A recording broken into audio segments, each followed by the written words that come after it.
मराठा आरक्षणावरून मनोज जरांगेंनी राजकीय नेत्यांवर टीका केली आहे। मराठ्यांना आरक्षण मिळू द्यायचं नाही ही राजकारण्यांची इच्छा असल्याचं ते म्हणाले। मराठा समाज प्रगत होईल म्हणून अनेकांनी देव पाण्यात ठेवलेले आहेत। राजकीय नेते मराठा समाजात फूट पाडतायत असा आरोपही जरांगे पाटलांनी केला। नेत्यांकडची अफाट संपत्ती केवळ मराठा समाजाच्या जीवावर आहे असंही जरांगे म्हणाले। त्यामुळे आता जरांगेंच्या टीकेचा रोख नेमका कोणाकडे आहे, कोणत्या राजकीय नेत्याकडे, असा सवाल उपस्थित झालाय। जातीला जर आरक्षण मिळालं तर जगाच्या आणि पाठीवरती मराठा समाज हा प्रगत असलेला दिसणार आहे, म्हणून आपल्याला आरक्षण मिळू द्यायचं नाही।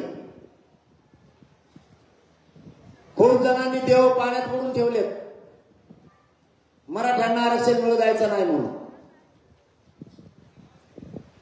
पण आपणही पक्का निर्धार केलाय, कितीही राजकीय पक्षांचे लोक एकत्र आले तरी आरक्षण मात्र मुलाला मिळू द्यायचं। या निश्चयापासून मराठ्यांनी हटू नका। लोकशाही मराठी ऐका, पहा, जागरूक रहा।